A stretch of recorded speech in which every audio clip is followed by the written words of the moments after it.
Selamat pagi dan salam sejahtera untuk kita semua. Perkenalkan, saya Maria Herawati, SPT MSI dari Politeknik Pembangunan Pertanian Manokwari di bawah Kementerian Pertanian Republik Indonesia. Saat ini saya merupakan dosen pada program studi penyuluhan peternakan dan kesejahteraan hewan. Dan saya juga diberikan tugas tambahan sebagai Ketua Program Studi Penyuluhan Peternakan dan Kesejahteraan Hewan. Kali ini, saya akan menyampaikan salah satu materi kuliah yang saya ampu, yaitu mata kuliah kelayakan usaha agribisnis. Mata kuliah ini diberikan kepada mahasiswa program studi penyuluhan peternakan dan kesejahteraan hewan semester 4 dengan kode mata kuliah 33708 dan beban SKS 2 SKS meliputi 1 SKS teori dan 1 SKS praktik. Capaian pembelajaran lulusan program studi penyuluhan peternakan dan kesejahteraan hewan adalah mampu mengembangkan usaha tani ternak dan menjalin jejaring usaha yang diperlukan untuk mengelola bisnis peternakan.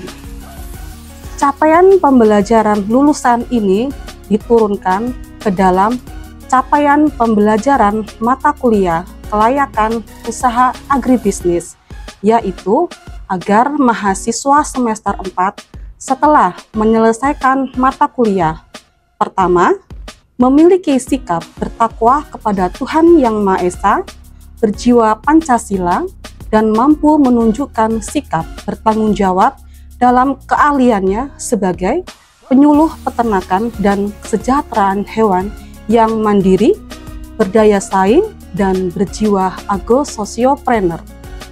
Kedua, menguasai pengetahuan dan memiliki keterampilan untuk menganalisis kelayakan usaha peternakan dan konsep teoritis dalam aspek-aspek kelayakan usaha peternakan.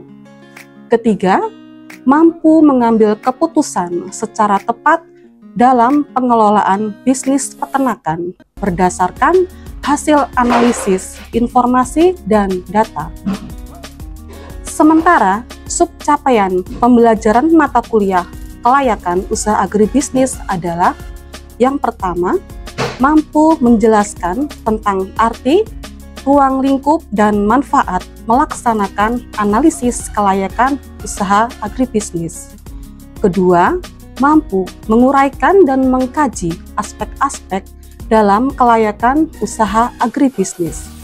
Ketiga, mampu menghitung perubahan nilai uang berdasarkan waktu. 4. Mampu menghitung nilai penyusutan. 5. Mampu menganalisis kelayakan finansial dan kriteria investasi dalam agribisnis. 6. Mampu menganalisis kelayakan teknis dan teknologi agribisnis peternakan. 7. Mampu menganalisis kelayakan manajemen agribisnis peternakan. 8. Mampu menganalisis kelayakan agribisnis dalam aspek legalitas hukum. 9. Mampu menganalisis kelayakan sosial budaya dalam agribisnis. 10. Mampu menganalisis kelayakan pasar dan pemasaran dalam agribisnis. Dan 11. Mampu melakukan evaluasi usaha agribisnis peternakan. Deskripsi dari mata kuliah kelayakan usaha agribisnis ini adalah mata kuliah ini menjelaskan tentang arti, ruang lingkup, dan manfaat melaksanakan analisis kelayakan usaha agribisnis, menjelaskan aspek-aspek dalam kelayakan usaha agribisnis, analisis perubahan nilai uang berdasarkan waktu dan teknik penyusutan, analisis kelayakan finansial atau kriteria investasi dalam agribisnis, analisis kelayakan teknis dan teknologi agribisnis, analisis kelayakan manajemen dan legalitas, analisis kelayakan sosial dan budaya dalam agribisnis, analisis kelayakan pasar dan pemasaran agribisnis, serta evaluasi usaha agribisnis. Proses pembelajaran pada mata kuliah kelayakan usaha agribisnis dilakukan dalam 16 kali pertemuan. Untuk pertemuan ke-8 dilaksanakan ujian tengah semester, sementara pada pertemuan ke-16 dilaksanakan ujian akhir semester. Metode pembelajaran yang digunakan dalam mata kuliah ini meliputi ceramah, diskusi dan tanya jawab, studi kasus, dan pembelajaran mandiri. Untuk evaluasi pembelajaran pada mata kuliah kelayakan usaha agribisnis antara lain, yang pertama, keaktifan di kelas 10%, penugasan 20%, ujian tengah semester 30%, dan ujian akhir semester 40%. Video pembelajaran yang akan saya tampilkan merupakan pembelajaran pada pertemuan kedua dengan sub capaian pembelajaran mata kuliah mampu menguraikan dan mengkaji aspek-aspek dalam studi kelayakan agribisnis. Halo, selamat pagi semua. Selamat pagi. Gimana kabarnya? Syukurlah baik ya. Oke, kita pada hari ini akan melanjutkan materi kita perkuliahan yang kedua ya. Namun sebelumnya kita berdoa dulu ya menurut agama dan keyakinan kita masing-masing. Berdoa dimulai.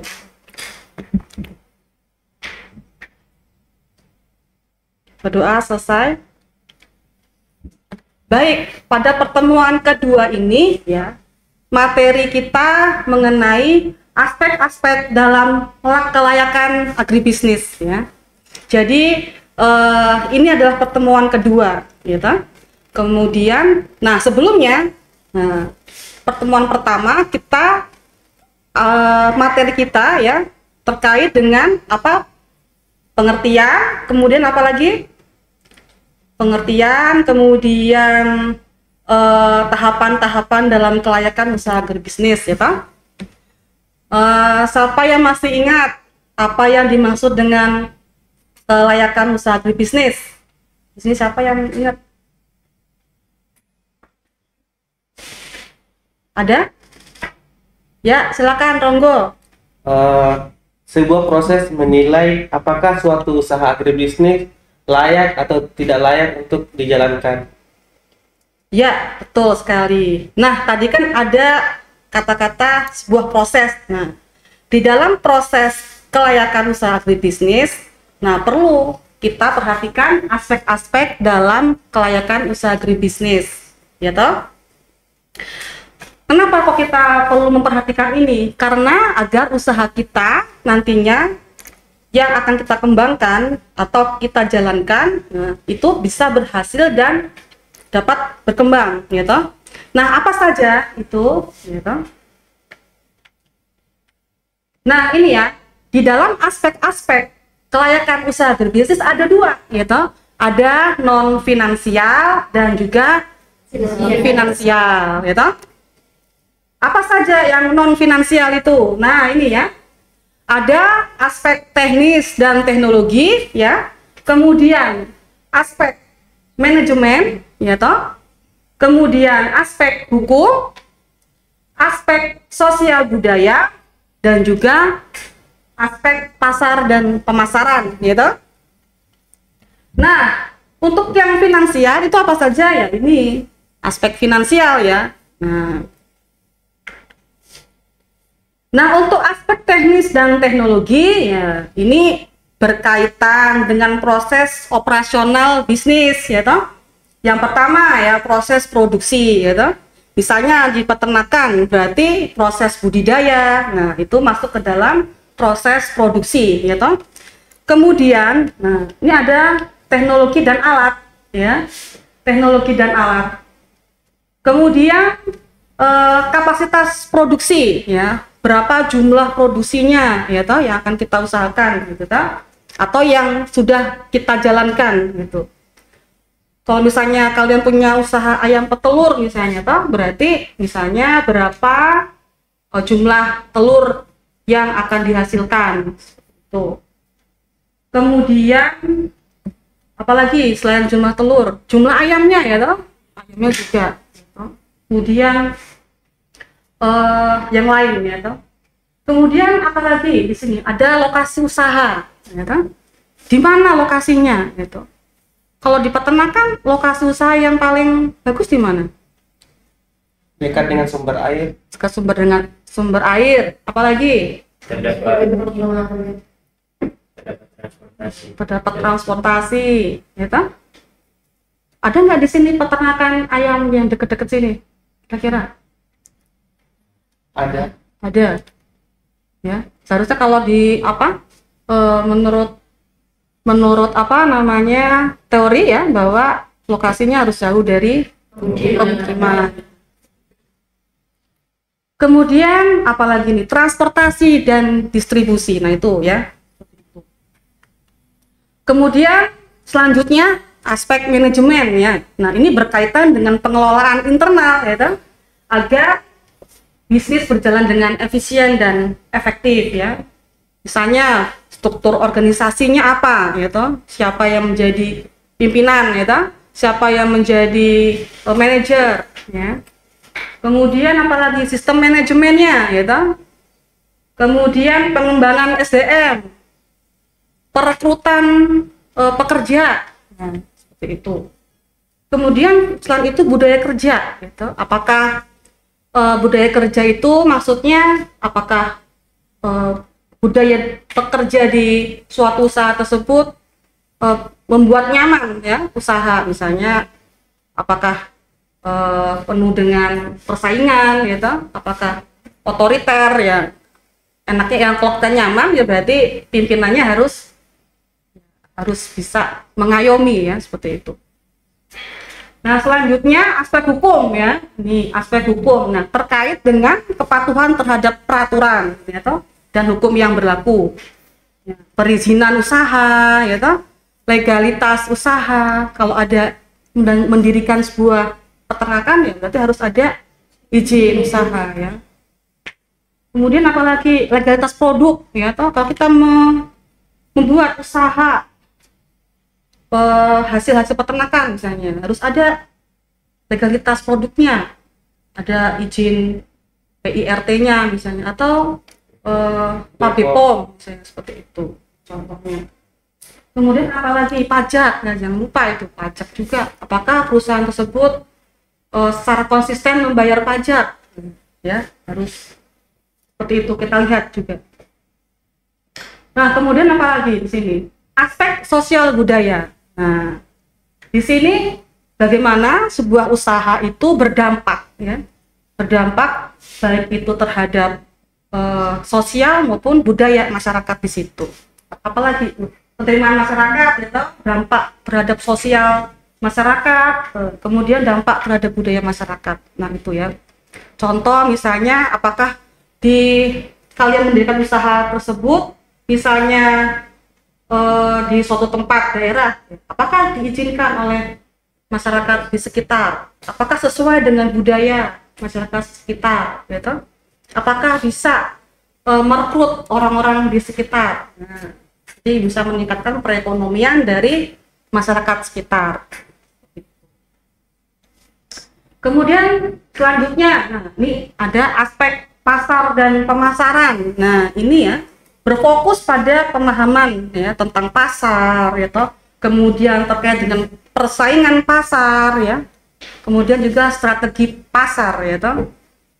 Nah di sini ada segmentasi pasar, ya, analisis permintaan. Nah di sini kalau kita mau melihat atau menganalisis permintaan, misalnya kita melakukan survei, ya, survei pasar, ya, baik itu terhadap konsumen, ya toh, itu seperti apa. Kemudian perilaku juga, ya, perilaku. Kemudian identifikasi dari pesaing, ya toh.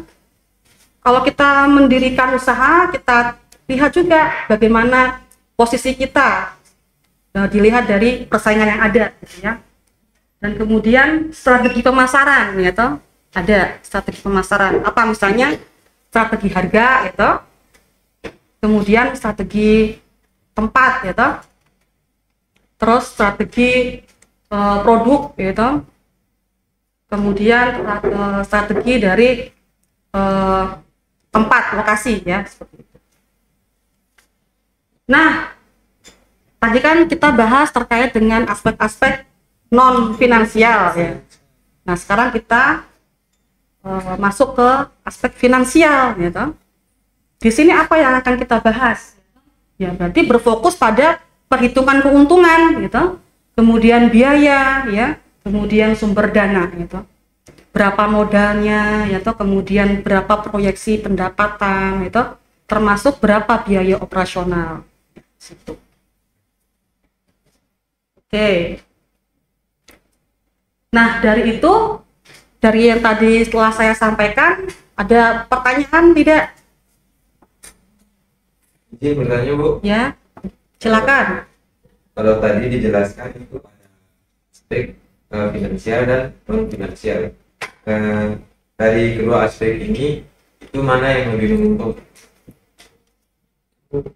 Yang paling penting. Ya, yang paling penting, Bu. Ya, pertanyaan yang bagus ya tadi ya. Jadi di antara kedua itu kira-kira mana yang paling penting menurut kalian nih? Dua-duanya. Nah, betul sekali. Jadi tidak ada yang penting, lebih penting gitu ya. Tapi semuanya itu penting. Baik yang aspek non finansial maupun yang aspek finansial. Jadi harus dilihat semuanya dari berbagai aspek. Seperti itu. Gitu ya, Julius ya. Ada pertanyaan yang lain?